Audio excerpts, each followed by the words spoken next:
Bom dia a todos, então. Meu nome é Leonardo, juntamente com meus colegas Guilherme e Igor, estamos aqui para apresentar o nosso trabalho de avaliação de aproveitamento hidrelétrico da Estação Fazenda Paraíso.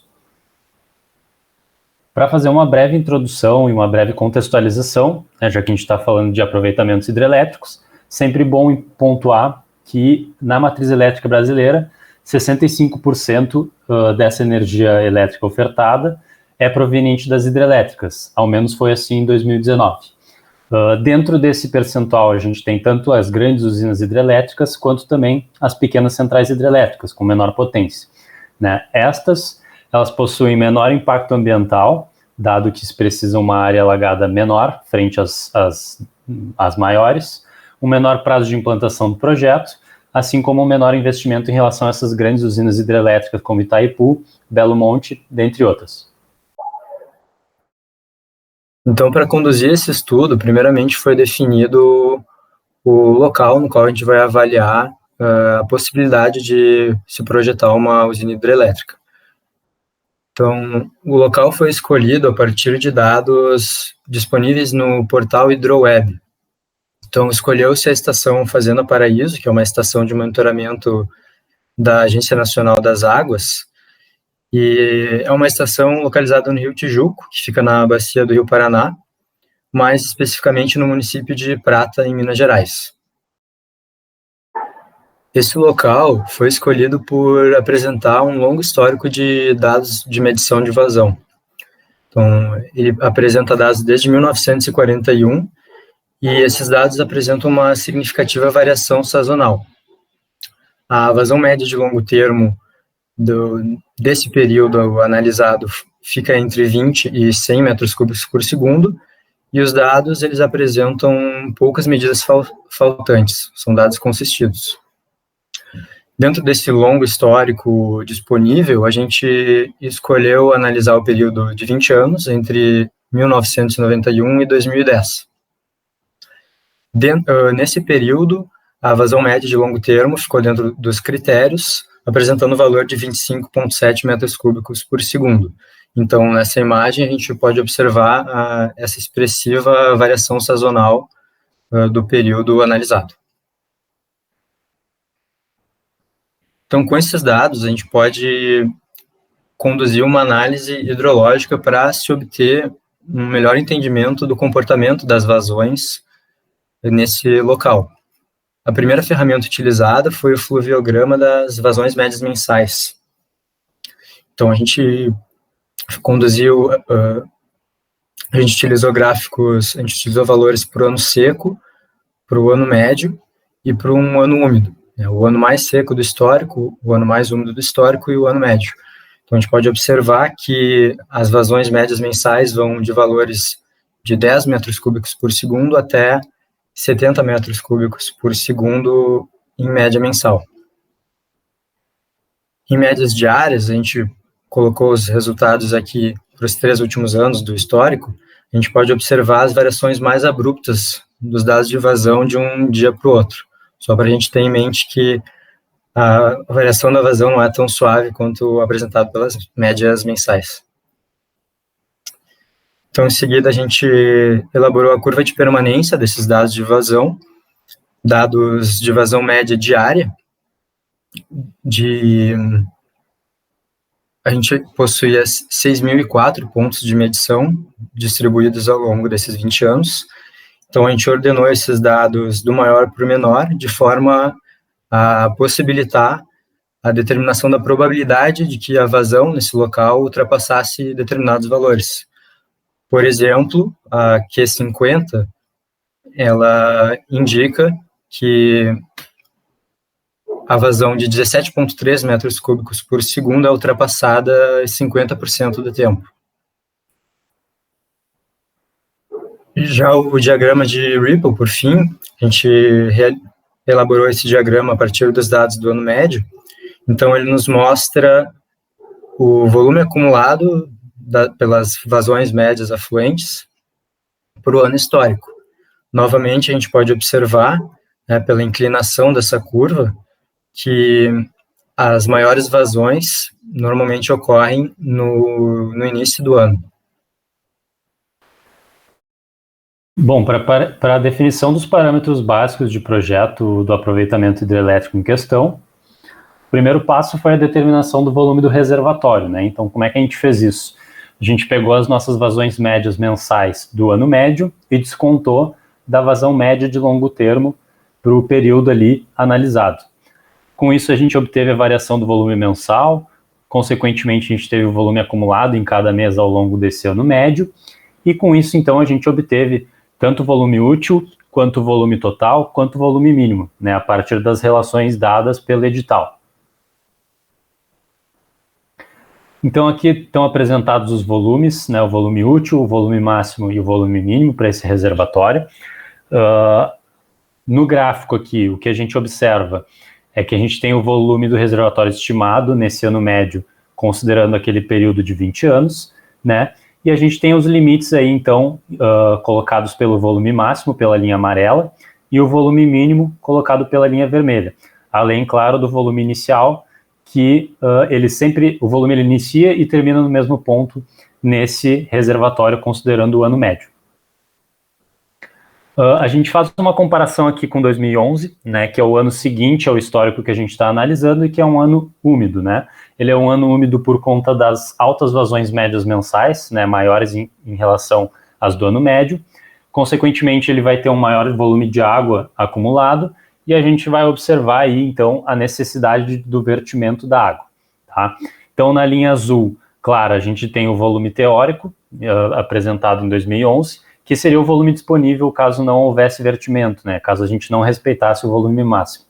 Além disso, a gente tem o volume real, que aí sim a gente considera o volume disponível após o vertimento. É interessante analisar essas duas curvas justamente para ter uma noção de quanta água está sendo vertida nesse ano. Bom, aqui a gente tem as dimensões desse reservatório original, então, né? A gente tem tanto a altura máxima quanto a mínima, comprimento superior e inferior, além da largura original para esse reservatório.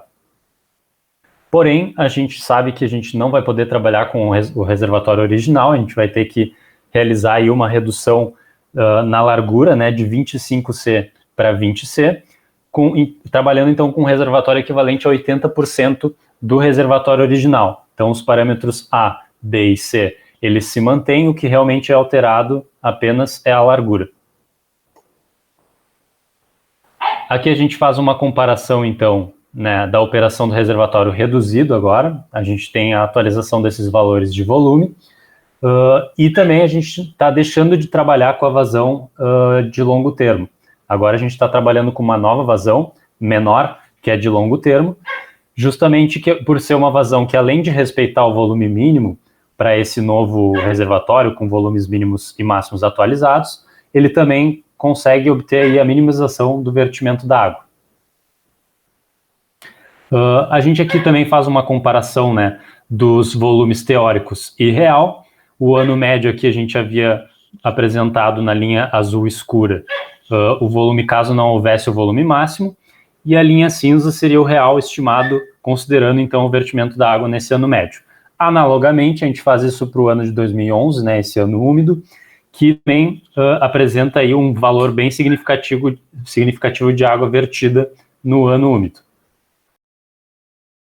Seguindo para os cálculos de dimensionamento de turbina e gerador, nós precisamos determinar a altura de aproveitamento. E para isso foram realizados alguns cálculos referente à perda de carga. A gente considerou dois tipos de perda. A perda de carga na tomada d'água, levando em consideração apenas as perdas nas grades, e a perda de carga nos condutos forçados, considerando a fórmula de Scobey, onde a gente teve que determinar também o material, diâmetro e comprimento desses condutos. Para perda de carga na tomada d'água, o valor foi de 0,08 metros e da perda nos condutos forçados de 0,105 metros. Então a nossa altura de aproveitamento com esses descontos ficou em 116,67 metros, com uma vazão de projeto de 23,49 metros cúbicos por segundo, e também a gente determinou a quantidade de conjuntos turbina-gerador como 4. Fazendo os cálculos da turbina, chegamos ao tipo Francis média, com uma velocidade angular de 600 RPM, uma vazão firme de 5,87 metros cúbicos por segundo e uma potência nominal de 6.050 kW. Já para o gerador, o escolhido foi um gerador síncrono, trifásico, com 12 polos. A potência de cada gerador é de 6.800 kVA. Com esses cálculos, o total da nossa usina ficou em 27 MVA de geração e 23,5 metros cúbicos de vazão. Partindo para a forma de operação e a energia produzida pela nossa usina, nesse primeiro gráfico, a gente tem a comparação entre o ano médio e o ano de 2011, que foi considerado um ano úmido. No gráfico a gente tem as cotas, tanto máxima e mínima, a máxima de 116 metros e a mínima de 44 metros. A gente pode perceber que o ano de 2011 possui na maioria dos meses uma cota mais elevada. A área alagada, quando a cota está no nível máximo, é de 2,59 km² e no nível mínimo é de 1,78 km².